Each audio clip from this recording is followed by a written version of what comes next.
pinsapo pertenece a la familia de las pináceas del género Abies, que comprende más de 40 especies naturales de las zonas montañosas. Tiene forma piramidal, ramas estratificadas y sus flores se agrupan en amentos que al madurar producen piñas erectas muy decorativas. Por su origen, los abetos requieren ambientes frescos y suelos húmedos, aunque el pinsapo soporta bien periodos de sequía y ambientes soleados. Al tener un sistema radicular profundo, es apropiado para zonas de fuertes vientos. Los grandes ejemplares se utilizan de forma aislada, reservando los jóvenes para formar grupos.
España es un país grande y al tiempo pequeño, feo y hermoso, civilizado y salvaje, fácil, amable y duro y agresivo tantas veces y en tantos lugares.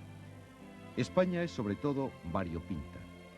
En pocos kilómetros se puede pasar del verdor de los altos valles o navas de la sierra a la vegetación rala, resistente y aromática de las estepas.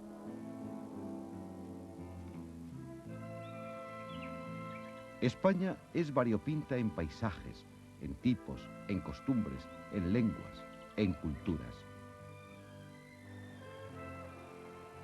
España es, en cierta medida, una enciclopedia de la que hay que saber leer. Conjunta en su extensión algo del norte más norte y del sur más sur, del oriente y del occidente, y acumula sobre sí una gran originalidad.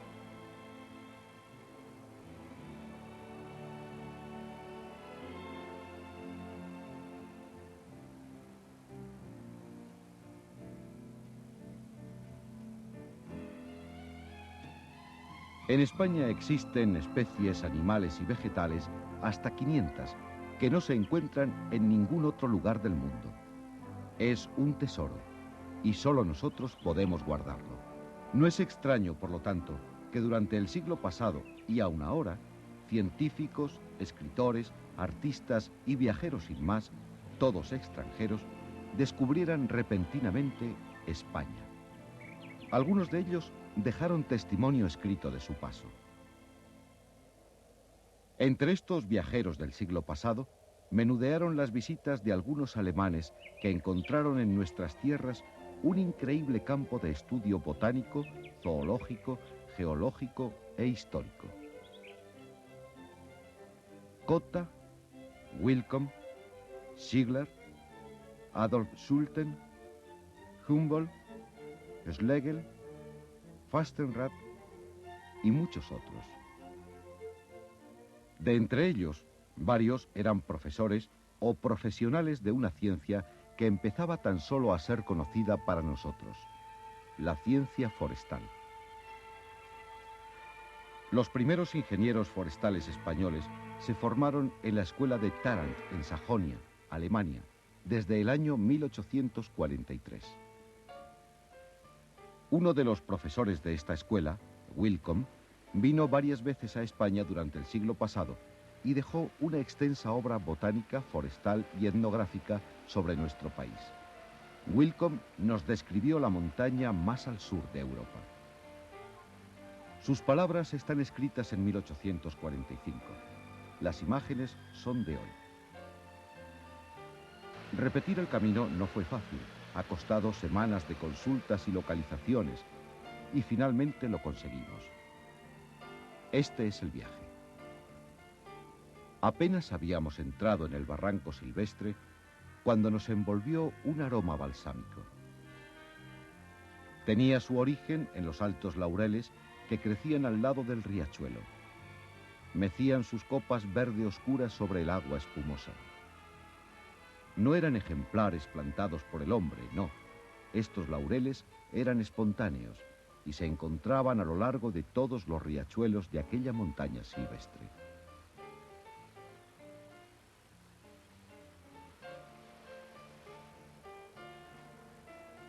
Junto a los laureles habían los rododendros, lentiscos, terebintos y mirtos.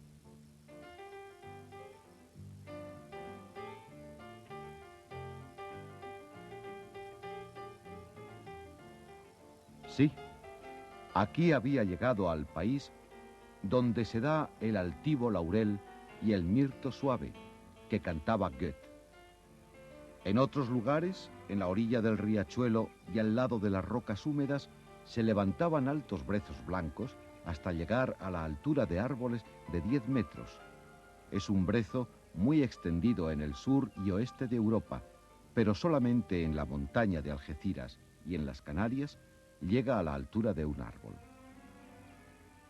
Estos árboles formaban la linde del bosque junto a las retamas, durillos y espinos, creciendo a los dos lados del arroyo que se precipitaba en pintorescas cascadas sobre rocas de piedra arenisca.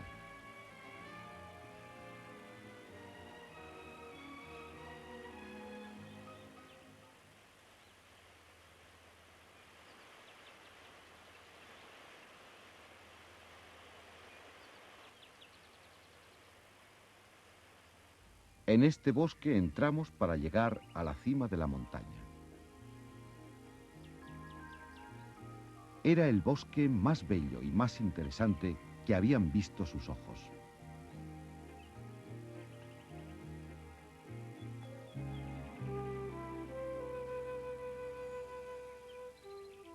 Se constituye de una mezcla de alcornoques, de quejigos y acebuches. Eran árboles de varias edades, pues había pintorescos alcornoques centenarios de gruesa corteza y densa copa que se alzaban a una altura de 20 o 30 metros. Había allí gran cantidad de plantas raras, todas ellas salpicadas de manzanos, tilos, acebuches, quejigos, etc.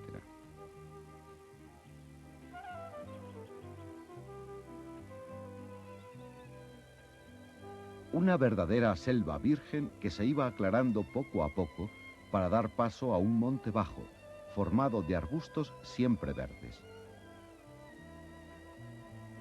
Siguió la ascensión hasta alcanzar el Cerro de Comares, que a su juicio ofrecía la más bella vista de Europa, porque desde aquí se ven a la vez dos continentes y dos mares.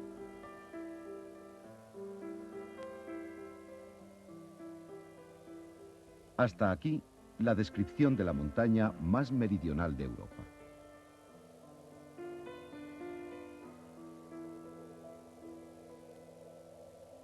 Ya en las cumbres de la Sierra de Junquera, en Málaga, se encontró con unos extensos bosques de abetos. Los primeros bosques que hallamos en la parte superior de la Cañada de la Perra, un barranco escabroso que hacia arriba se convierte en pastos alpinos, aproximadamente a una altura de 1350 metros. Se trataba de un pinsapar, un bosque de pinsapos, un árbol del todo desconocido para el mundo científico tan solo 25 años antes. La ascensión hasta la Sierra de Junquera tenía por objeto llegar hasta el lugar donde crecían los pinsapos. Un abeto desconocido, un abeto único en el mundo y que solo crecía allí, en las altas sierras de la cordillera penibética. Es el pinsapo un árbol en verdad especial, no solo por su rareza, que junto al abeto griego, el Abies cefalonica, forma el dúo de reliquias botánicas más antigua de Europa, sino por su extrema y asombrosa originalidad. El pinsapo es un abeto, es decir, una gimnosperma de la clase conífera, de la familia Pinácea y de la tribu Abietacea. Su talla puede alcanzar los 30 metros y troncos normalmente rectos y esbeltos con diámetros por encima del metro. Las ramas son horizontales, cubriendo a los árboles aislados desde su base y cuando son jóvenes presentando entonces una forma cónica muy regular. Poseen los troncos del pinsapo una corteza parduzca, algo blanquecina y agrietada.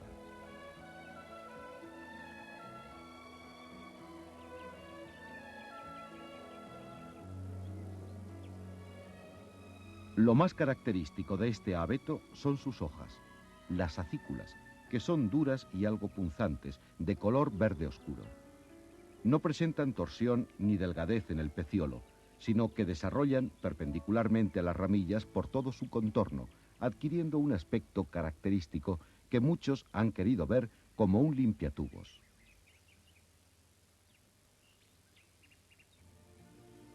Wilcome, en su ascensión a Junquera, se encuentra con los pinsapos floridos. Los pinsapos verde oscuros, que lucían miles de inflorescencias masculinas de un color púrpura magnífico.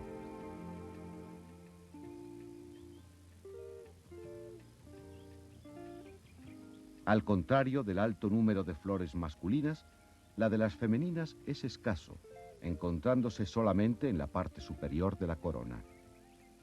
De ellas se desarrollan piñas rectas bastante gruesas y cilíndricas con punta redonda y coronadas con una puntita, erguidas y de color marrón concha. Piñas que desprenden sus escamas permaneciendo en el árbol el vástago central.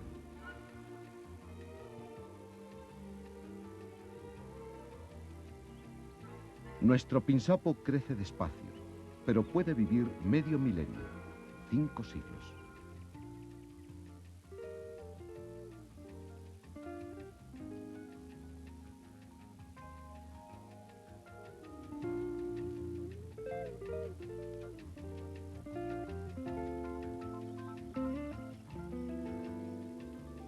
Desde estos piñones apenas germinados, desde estos pequeños ejemplares de pinsapo que apenas alcanzan los 5 centímetros de altura, tras algunos años llegan a alcanzar este porte de arbustos.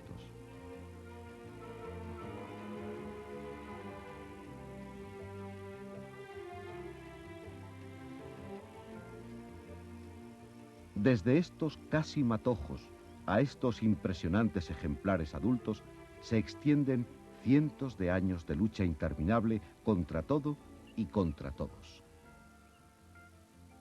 Son los mismos pinsapos que observó Boissier a principios del siglo XIX, que fue quien le puso nombre e identificó como especie única. Él lo llamó Pinus sapinus, es decir, pino abeto, ya que abeto en francés es sapin. Y lo llamó así por su semejanza con el abeto blanco. El pinsapo es un árbol excepcional y una de las joyas de nuestra flora, pero su carácter único lo hace totalmente vulnerable. La historia de los pinsapares españoles, hasta hace bien poco, ha sido una triste historia de retroceso continuo de la especie, de ignorancia. En su mejor época, debieron cubrir solamente algunas decenas de miles de hectáreas. La destrucción se produjo gradual y continuamente. El hecho fue que pastores, leñadores y accidentes naturales, vientos, rayos, etc., consiguieron que el pinsapo llegara casi al punto donde el retorno es imposible.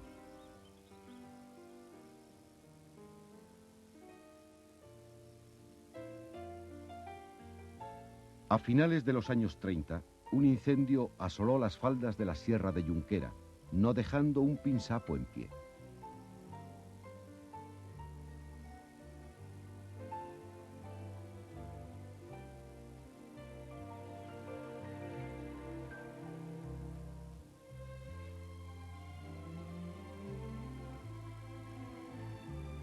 hoy vuelven a crecer. En 1858 se calculó que en la serranía de Ronda existían 24.000 ejemplares de pinsapo. En 1914 solo existían 12.000 y nada se hacía para evitarlo.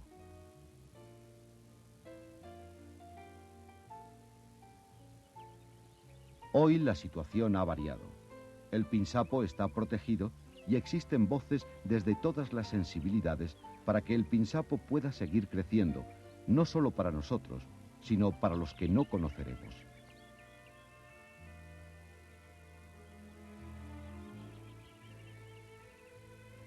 El pinsapo es un árbol resistente, pero necesita humedad. Es un árbol que vive normalmente en laderas casi verticales, entre los 1000 y 1500 metros de altura, hundiendo sus raíces en las grietas que se abren entre el amasijo de rocallas, y cuando no puede, su sistema radical se abre en todas las direcciones, lamiendo la superficie del suelo. Prefiere las umbrías y se sitúan en orientaciones al norte, al este y al noroeste, aunque soporta los cálidos veranos y los duros fríos del invierno. Aguanta bien temperaturas de hasta 36 grados sobre cero y no se inmuta hasta los 15 grados bajo cero. Es, por lo tanto, un buen árbol para nuestras serranías meridionales.